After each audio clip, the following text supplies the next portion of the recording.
2025 revision එකේ එහෙනම් පළමු දවස අද අපි පටන් ගමු ප්ලාස්ම පටලයේ ව්‍යුහය ගැන කතා කරන්න. මොකද මම මේ මාතෘකාව තෝරාගත්තේ 2000 දැන් අපි දෙවනි පාඩමෙන් පටන් ගන්න උනාට අපි මුලට නොගිහින් මේක පටන් ගත්තේ. මොකද මේක තමයි 2024 පේපර් එකේ ආපු ප්‍රශ්නේ. ඔයාලා දැක්කලා තියෙනවා නම් මං හිතන්නේ දැකලා ඇති 2018 මේ ප්‍රශ්නේම ඇවිල්ලා තියෙනවා. ඒතකොට 2018 ආපු ප්‍රශ්නේ ආයි දිගුවක් විදිහට තමයි නැත්නම් ආයි රිපීට් වෙන ප්‍රශ්නයක් විදිහට තමයි ප්ලාස්ම පටලයේ ව්‍යුහය කියන එක මේ පාර ආවේ. හරි අපි පොඩ්ඩක් තියරි පාර්ට් එක මේකේ බලමු. අපි මේන්ලි මේ වීඩියෝ සීරීස් එක තියරි පාර්ට් එකට වෙන් කරන්න. ඔයාලට කැමති නම් අපේ ස්පෙෂල් MCQ training program එකට එන්න පුළුවන්. ඒකෙදී අපි විශේෂයෙන්ම මේ හැම කොටසකම MCQ වඩාත් සවිස්තරාත්මකව ඩිස්කස් කරලා ඔයාලව එක්සෑම් එකේදී MCQ පැත්තෙන් ඉහළම තැනකට අරන් යන්න try කරනවා. මොකද ඒක තමයි මොකද MCQ 45ක් 46ක් ගහනවා කියන්නේ අනිවාර්යෙන් ඔයාලා ඒ එකක් level එකට යනවා. ලියන පැත්ත ලියන එක practice කරවන්න අපේ වෙන program එකක් තියෙනවා essay training program එක. ඒකට join වෙන්න පුළුවන් ඔයාලට. හැබැයි අපේ MCQ training program එක ඉතාම විශේෂයි. මොකද ඒක ඇතුලේ ඔයාලට ලොකු දැනුමක් එකතු කරගන්න වගේම ලොකු MCQ වලට විශේෂ වූ පුහුණුවක් ගන්න පුළුවන්. හරි අපි ඒ ගැන විස්තර පස්සේ කතා කරමු. අපි බලමු ප්ලාස්ම පටලයේ ව්‍යුහය. දැන් ප්ලාස්ම පටලයේ ව්‍යුහය ගත්තාම ළමයි සෛල ප්ලාස්මේ පිටත සීමාව තමයි සෛල ප්ලාස්ම පටලය කියන්නේ. දැන් ඔයාලට මෙතන මම කැම්බල් එකේ රූප සටහනක් දාලා තියෙන ගොඩක් ටියුට් වල එහෙමත් ළමයි ඔයාලා දැකලා ඇති මේක. මෙතන බැලුවොත් ප්ලාස්ම පටලය කියන්නේ අපි දන්නවා ෆොස්ෆොලිපිඩ ද්විස්තරයක් සහ තනින් තන ගිලුණු මොනවද තියෙන්නේ ප්‍රෝටීනමය අණු අපිට දකින්න පුළුවන්. ප්‍රෝටීනමය අණු තනින් තන ගිලුණු ප්‍රෝටීනමය අණු. හරිද? එතකොට ප්ලාස්ම පටලය ගත්තාම මේකේ පිටතම සීමාව තමයි සයිටෝප්ලාස්මේ පිටතම සීමාව තමයි ප්ලාස්ම පටලය. එතකොට මේකේ ආකෘතිය තරල විචිත්‍ර ආකෘතිය කියලා තමයි හඳුන්වන්නේ මේ ප්ලාස්ම පටලයේ ව්‍යුහය හැදිලා තියෙන ආකාරය. ඒතර මේක ඉදිරිපත් කරන්නේ සිංගර් සහ නිකොල්සන් කියන විද්‍යාඥයෝ දෙදෙනා. ඒතර ප්‍රධාන වශයෙන් ෆොස්ෆොලිපිඩ ද්විස්තරයකින් සමන්විතයි. එතකොට සහ ප්‍රෝටීන අණු වලින් ෆොස්ෆොලිපිඩ පැත්ත ගත්තාම අපිට කියන්න පුළුවන් ඒක ද්විත්ව ස්තරයක්. ඒ වගේම ෆොස්ෆොලිපිඩ කියන්නේ උභයසාහී ගුණ උභයසාහී අණුවක්. ඒ කියන්නේ දෙවිදිහටම උභය කියන්නේ ආකාර දෙකකට ක්‍රියාත්මක වෙනවනේ. ඒතකොට ඒකට ජලකාමී ලක්ෂණ වගේම ජල බීතික ලක්ෂණ තියෙනවා. මෙතනදී ජලකාමී වෙන්නේ එයාගේ හිස කොටස.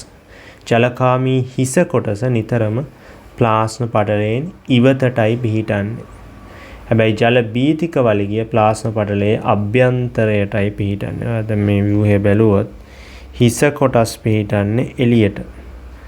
වලිග කොටස් දෙපැත්තෙම ඇතුළට තමයි පිහිටන්නේ. සෛලයේ ඇතුළට නෙමෙයි පටලයේ ඇතුළට. ඔක පටල ගන්න එපා. අපි MCQ වලදී බලමු. තවදුරටත් ප්‍රශ්න හම්බෙයි අපිට. ඒතර මේ මගින් පටලයට අවශ්‍ය තරලමය බව නැත්නම් චාලක බව ලබා දෙනවා. තරලමය බව තරල විචිත්‍ර ආකෘතියේ තරලමය බව ලබා දෙන්නේ ෆොස්ෆොලිපිඩ අණු මගින්. ඊට පස්සේ ප්‍රෝටීන අණු ගත්තොත් ප්‍රෝටීන අණු ආකාර 3ක් අපිට හඳුනා ගන්න පුළුවන්. එකක් තමයි පටලය තුල විනිවිද යන ප්‍රෝටීන අණු. ඒ වගේම පටලය තුල විනිවිද නොයන ප්‍රෝටීන අණු තියෙනවා. හරි. දැන් ප්‍රධාන වශයෙන් ආකාර දෙකයි. හැබැයි මෙතන පටලය තුල විනිවිද යන ප්‍රෝටීන අණු අපි කියනවා සම්පූරක ප්‍රෝටීන කියලා. හැබැයි අතරින් සම්පූර්ණයෙන්ම පටලය විනිවිද යනවා නම් ඒවා අපි කියනවා තීර්යක් පටල ප්‍රෝටීන කියලා. තීර්යක් පටල ප්‍රෝටීන. හරිද? ඒවා ජලකාමී නාලිකා සහිතයි. දැන් ඔයාලා බැලුවොත් මෙන්න මේ රූප සටහනේ තියෙන්නේ අන්න එහෙම ඒවා. හරි සම්පූර්ණයෙන්ම අණු වලට ඒ හරහා ගමන් කරන්න පුළුවන්. හරි. එතකොට මේ අණු ගත්තොත් ඒවා තීරයක් පටල ප්‍රෝටීන කියනවා. හැබැයි සමහර අණු ගත්තාම උතන තියෙනවා සම්පූර්ණයෙන්ම විනිවිද නොයන ඒවා. හරි. ඕවට කියනවා ඕවට පොදුවේ තමයි සම්පූර්ණක ප්‍රෝටීන කියන්නේ. අර සම්පූර්ණයෙන්ම විනිවිද යනවා නම් තමයි අපි ඒවා තීරයක් පටල ප්‍රෝටීන කියන්නේ. ඒතර පටලය තුල තියෙන විනිවිද නොයන ප්‍රෝටීන අණු පර්යන්ත ප්‍රෝටීන කියලා හඳුන්වනවා. පර්යන්ත ප්‍රෝටීන. හරි. එතකොට ඒවා පටලයේ පෘෂ්ඨයට ලිහිල්ව බැඳිලා තියෙනවා. රූප සටහනේ ගත්තොත් මෙන්න මේවා පර්යන්ත ප්‍රෝටීන අණු. හරි. පර්යන්ත ප්‍රෝටීන අණු.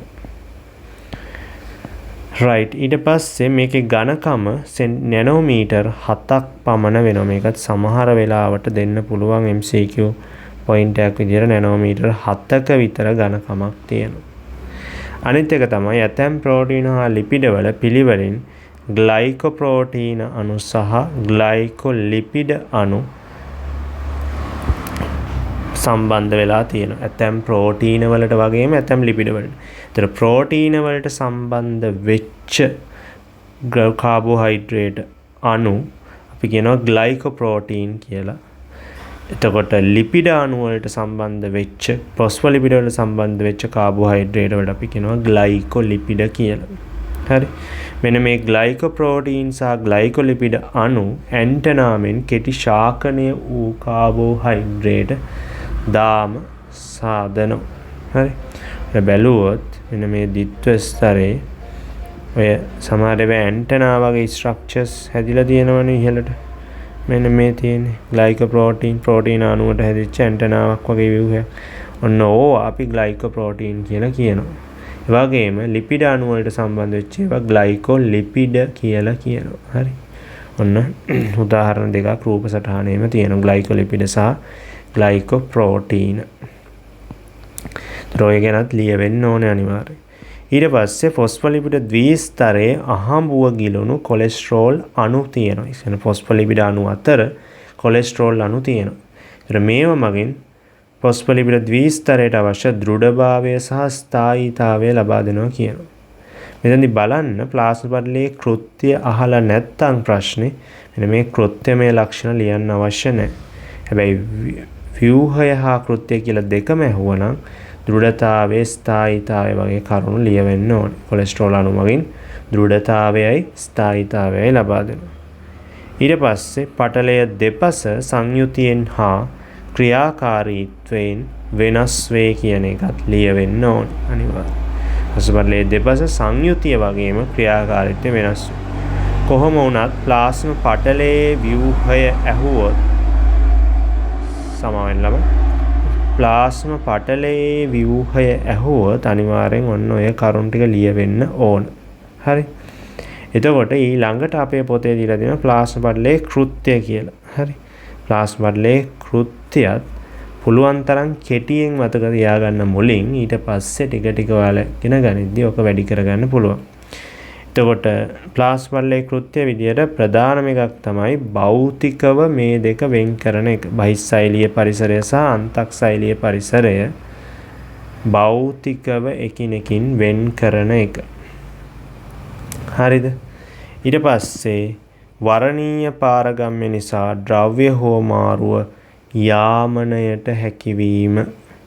වරණීය පාරගම්‍ය බව නිසා ද්‍රව්‍ය හෝ මාරුව යාමනයට හැකිවීම.